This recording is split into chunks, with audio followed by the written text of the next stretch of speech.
നീ ഇപ്പം തന്നെ എന്റെ കൂടെ വരണം. ശരി, ഞാൻ വരാം. പക്ഷേ ഒരു കണ്ടീഷനുണ്ട്. അവന്തികേട്ടത്തിക്കെതിരെയുള്ള എല്ലാ കേസുകളും ഉടൻ പിൻവലിക്കണം. സന്ദീപേ, കബീർ ഖാൻ നല്ല മിടുക്കനാ. നമുക്ക് വേണ്ടുന്ന കാര്യങ്ങൾ ഇവിടെ വന്ന് ചെയ്തു തരും. വരുന്നതും പോകുന്നതും ആരും അറിയില്ല. കൂട്ടത്തിൽ ഒരാളെ പോലെ ഇങ്ങനെ നിൽക്കും. സമയമാകുമ്പോ കാര്യം തീർത്ത് പണവും വാങ്ങി സ്ഥലം വിടും. അതാണ് കബീർ ഖാന്റെ ഒരു രീതി. ആര് വന്നാലും വേണ്ടില്ല, എന്ത് ചെയ്താലും വേണ്ടില്ല, അവൾക്ക് ഓർമ്മ കിട്ടരുത്. കബീർ ഖാനോട് കഴിയുമെങ്കിൽ ഇന്ന് തന്നെ കയറാൻ പറയണം. ശരി മാഡം. മോളെ, ഞാനിന്ന് മുറിയിലോട്ട് ചെല്ലട്ടെ. ചിലപ്പോ പെട്ടെന്ന് നമ്മൾ എന്തെങ്കിലും വീണ്ടും ഓർത്താലോ? അങ്ങനെ എന്തെങ്കിലും സംഭവിച്ചാ ഉടനെ തന്നെ വിവരം അറിയിക്കണം. ശരി മോളെ.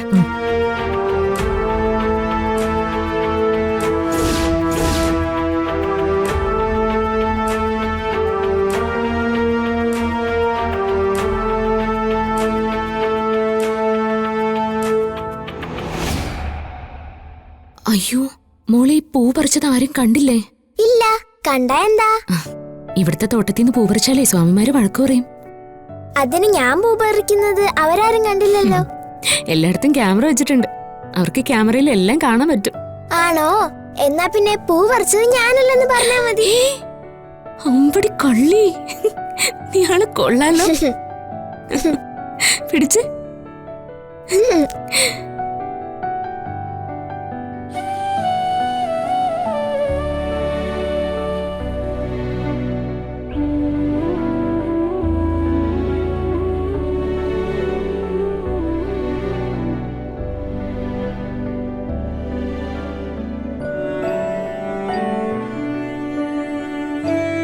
ഇങ്ങനെ പോയാ ഇത് തീക്കളിയാവുന്ന തോന്നുന്നേ.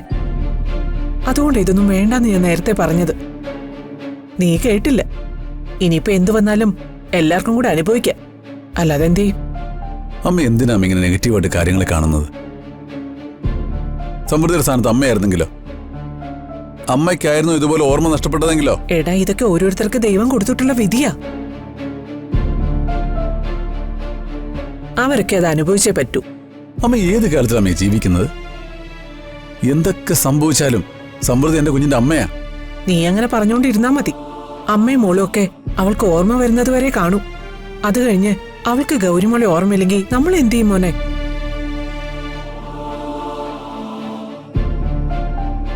ഗൗരിയെ മാത്രമല്ല, എന്നെ നിന്നെ ഓർമ്മ കാണത്തില്ല. അവൾ അവളുടെ പാട്ടിന് പോകും. നീ നോക്കിക്കോ. അങ്ങനെ സംഭവിക്കാതിരിക്കാൻ ഒരു വഴിയേ ഉള്ളൂ. എന്തു വഴി? ഈ ചികിത്സയും കുന്തവും എല്ലാം ഒന്ന് നിർത്തണം. എല്ലാം മതിയാക്കി ഇന്ന് തന്നെ തിരിച്ചു പോണം.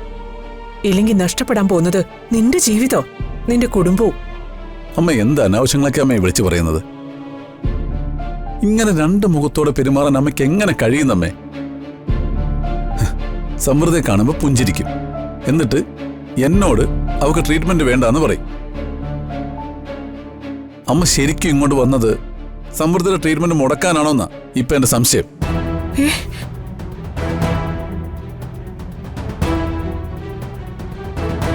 ഒരു കാര്യം ഞാൻ അമ്മയോട് പറയാം. സമൃദ്ധിക്ക് പഴയ കാര്യങ്ങൾ എന്തൊക്കെ ഓർമ്മ വന്നാലും ഗൗരിമോളെ വിട്ട് പിരിഞ്ഞു പോകാൻ അവൾക്കൊരിക്കലും കഴിയില്ല. അത് എന്റെ മനസ്സിൽ ഉറച്ച വിശ്വാസമാ. കാരണം ഗൗരിമോൾ അവളുടെ ജീവന്റെ ഭാഗമാ. ആ ജീവനെ ഉപേക്ഷിക്കാൻ അവൾക്കൊരിക്കലും കഴിയില്ല.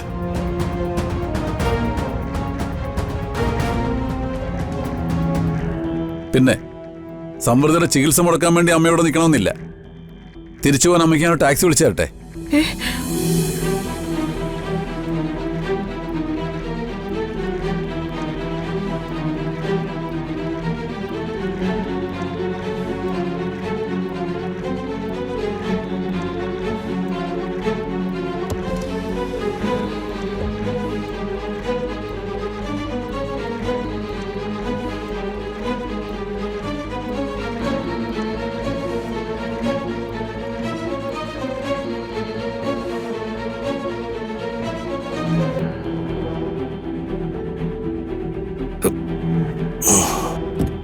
സന്ദീപേ,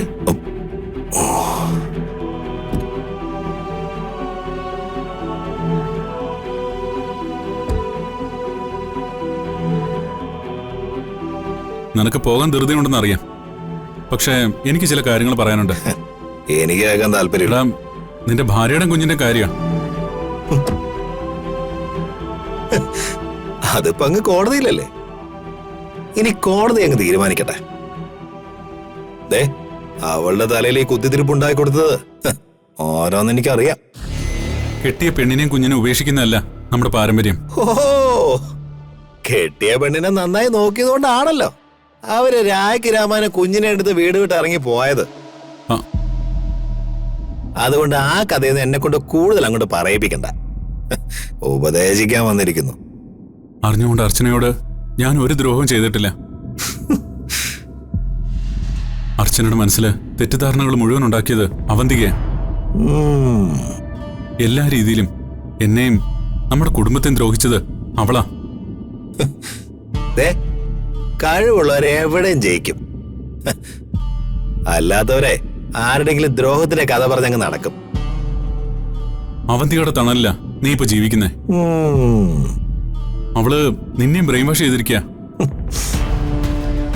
മോനെ, ആദരയ്ക്കും കുഞ്ഞിനും നിന്നെ വേണം, അത് പറയാനാ ഞാൻ വന്നേ.